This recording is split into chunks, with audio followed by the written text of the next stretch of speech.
अस्सलाम वालेकुम, आदाब, नमस्कार। परभनी न्यूज़ महानगर में आपके साथ शेख इफ्तिखार।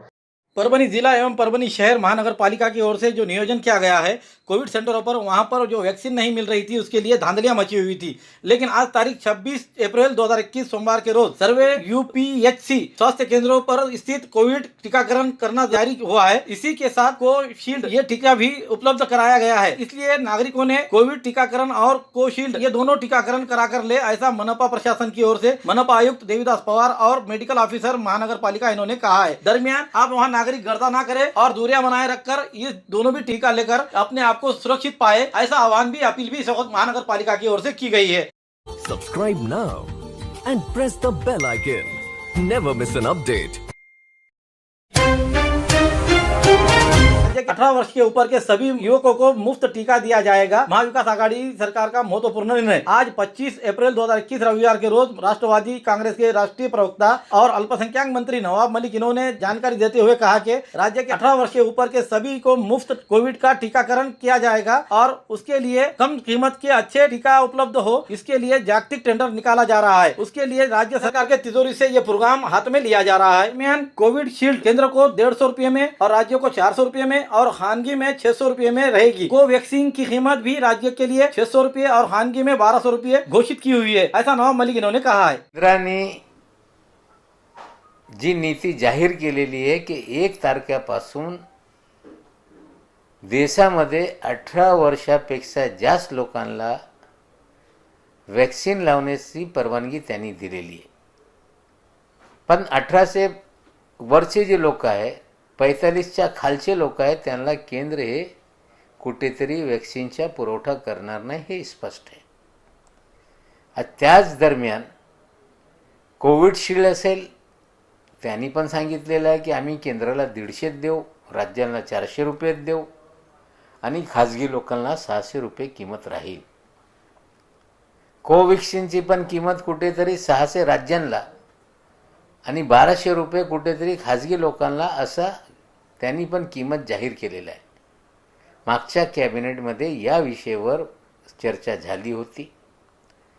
सर्वांमध्ये एक मत झाला होता की कुठेतरी आपण आपल्या या राज्यातल्या प्रत्येक नागरिकांना मोफत लवकरात लवकर वॅक्सिन द्यायचं आहे। त्या बाबतीत मुख्यमंत्रीचा होकार होता। उपमुख्यमंत्री महोदयांनी कालच जाहीर केलेलं आहे की या महाराष्ट्रामध्ये प्रत्येक नागरिकाला 18 वयोगटाच्या वरचा आम्ही मोफत त्यांचा वॅक्सिनेशनचा कार्यक्रम घेऊ आणि लस खरेदीसाठी जागतिक टेंडर बोलून जे चांगलं लस असेल स्वस्त दरात आम्हाला उपलब्ध करून देईल। महाराष्ट्र सरकार आपल्या तिजोरीतून हा कार्यक्रम हाती घेणारच आहे आणि लवकरच लवकर त्या बाबतीत टेंडर काढण्यात येणार आहे। नौजवान दोस्तों, 1 मई से पहले रक्तदान करो, ऐसी अपील पूर्व स्वास्थ्य सभापति सचिन देशमुख ने की। जो युवकों की उम्र 18 साल है उनको 1 मई के बाद टीकाकरण देने की मुहिम जारी की जा रही है और टीकाकरण किए हुए व्यक्ति को तकरीबन 60 दिन तक रक्तदान नहीं कर सकते, इसलिए उससे पहले सरकारी अस्पताल के ब्लड केंद्र पर जाकर रक्तदान करें और फिर कोविड का टीकाकरण ले, ऐसी अपील युवकों से पूर्व स्वास्थ्य सभापति सचिन देशमुख ने की है। और क्या कहा है, आइए जानते हैं। नमस्कार, मी सचिन देशमुख, माजी आरोग्य सभापती, परभणी शहर महानगरपालिका। परभणी शहरातल्या सर्व तरुणांना माझी एक विनंती आहे, येणाऱ्या 1 मे पासून आपल्या सगळ्यांना वयोवर्ष 18च्या वरील सर्वांना लसीकरण देण्यात येणार आहे। कोविडचं लसीकरण घेणे हे बंधनकारक आहे, ज्यांनी आपल्या सगळ्यांची सुरक्षा होणार आहे। तर माझी सगळ्यांना विनंती आहे, त्यांनी लसीकरण तर घ्यायचंच आहे, पण त्या अगोदर एक चांगलं मोठं कर्तव्य आपल्याला बजावायची गरज आहे। आता येणाऱ्या काळामध्ये रक्ताचा फार मोठा तुटवडा पडणार आहे आणि एकदा वॅक्सिनेशन घेतल्यानंतर तिथून 3 महिने रक्तदान करता येणार नाही। त्याकरिता सर्व युवकांना जे रक्तदान करण्याची इच्छा ठेवतात त्यांनी अगोदर रक्तदान करावं। शासकीय रक्तपेटीमध्ये करावं किंबहुना शहरामध्ये असलेल्या प्रायव्हेट ब्लड बँकमध्ये जाऊन करावं, पण रक्तदान करा आणि त्यानंतरच लस घ्या, जेणेकरून परभणी शहरातील नागरिकांना, गोरगरिबांना रक्ताचा तुटवडा पडणार नाही। एक परभणी करून एक मदत म्हणून आपल्या सगळ्यांना हे करणं अपेक्षित आहे। आपण हे करताल अशी भावना ठेवतो आणि थांबतो। जय हिंद, जय परभणी। मासूम बच्चियों के जीवन का पहला रोजा परभनी के कालाबावर गोरक्षण रोड स्थित रहने वाले एडवोकेट मुदस्सर अंसारी, इनकी 8 साल की लड़की हुरिया अंसारी, इसी इलाके में रहने वाले जाफर अंसारी, इनकी 7 साल की लड़की रुफिया अब्दुल, इन दोनों ने अपने जीवन का पहला रमजान का रोजा रखकर इस्लाम के फराइज को पाने की प्रयास किया। ये दोनों मासूम बच्चियां मोहम्मद सज्जाद दीदार साउंड वाले इनके भांजी भतीजी है। उसी के साथ मुनपा के टैक्स इंस्पेक्टर हाजी मिनाज अंसारी इनके नवासी और पोती है। उनके इस कम उम्र में रोजा रखने पर सभी ने दुआओं से नवाजते हुए उन्हें शुभकामनाएं दी है और आगे के मुस्तकबिल के लिए दुआएं की है। शहर में भगवान महावीर जन्म कल्याण महोत्सव मनाते हुए जियो और जिनोदो के साथ जैन समाज ने रक्तदान किया। परभनी में चौथे जैन तीर्थकर भगवान महावीर की जयंती आज तारीख 25 अप्रैल 2021 रविवार के रोज मनाई गई। इस समय शहर के गांधी पार्क गार्डन में अहिंसा स्तंभ को पुष्प की वर्षा कर अभिवादन किया गया और भगवान महावीर इनके कहने पर यानी जियो और जिनोदो के तहत आज ही कोरोना महामारी के जिले में खून की कमी को देखते हुए रक्तदान शिविर का आयोजन किया गया, जिसमें युवक और युवतियों द्वारा 58 रक्तदाताओं ने रक्तदान किया।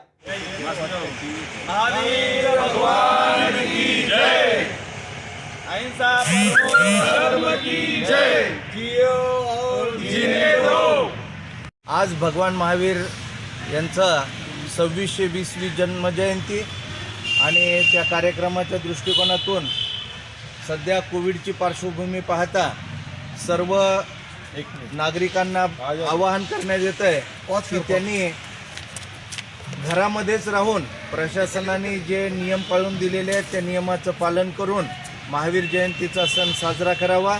प्रातिनिधिक स्वरूपामध्ये परभणी शहरामध्ये महावीर जयंतीचा हा कार्यक्रम आपण पार पाडत आहोत आणि महावीर जयंतीच्या निमित्तानं महावीर भगवानचा संदेश जीवावर जिने दो त्याला अनुसरून आज जो रक्ताचा तुटवडा परभणी शहरामध्ये आहे त्या दृष्टिकोनातून जैन समाजातर्फे आज रक्तदान शिबिर केलं जाणार आहे आणि जास्तीत जास्त रक्त संकलित करून समाजाच्या जे काही गरजू लोक आहेत त्यांना जीवनदान देण्यासाठी रक्तदान आज करण्यात येत आहे।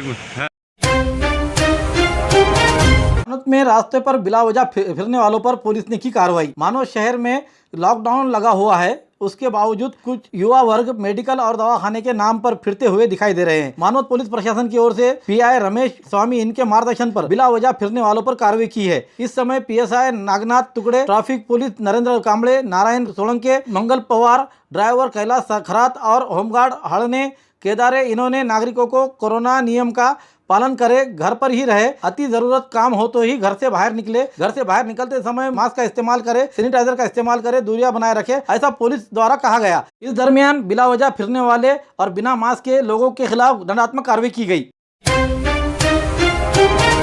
परभनी जिले को ऑक्सीजन का जितना कोटा दिया गया है उतना मिलकर ही रहेगा, इसलिए टैंकर की भागाभागी कहना उचित नहीं है। इसके अलावा राज्य के औष्णिक बिजली निर्माण केंद्र के ओझोन निर्माण से लगने वाले ऑक्सीजन स्वास्थ्य के लिए इस्तेमाल करने की कोशिश राज्य सरकार द्वारा की है। ऐसी जानकारी दौरे पर आए हुए राज्य मंत्री प्रजाक्त तनपुरे ने परभनी संवाददाता सम्मेलन में दी। परभनी जिलाधिकारी ऑफिस में आज तारीख 25 अप्रैल 2021 शनिवार की शाम संवाददाता सम्मेलन ली गई। उस समय विधायक डॉक्टर राहुल पाटिल, विधायक सुरेश वरपुड़कर, विधायक बाबाजानी दुरानी, कलेक्टर दीपक मुंगलीकर, जिला परिषद सीईओ शिवानंद टाकसाळे, मनपा आयुक्त देवीदास पवार, राजेश विटेकर, किरण सोनटक्के, संतोष देशमुख आदि हाजिर थे। इस समय तनपुरे इन्होंने कहा कि जिला परिषद के नई बिल्डिंग में ऑक्सीजन प्लांट बनाया जा रहा है, टेक्निकल बाधाएं आई है, ये बाधाएं को दूर करने की कोशिश की जा रही है। 1 हफ्ते के भीतर ये प्लांट शुरू हो जाएगा और उसी के द्वारा हर रोज 300 सिलेंडर उपलब्ध होंगे। परली के औष्णिक बिजली निर्माण केंद्र से अंबाजोगई और परभनी ये 2 ऑक्सीजन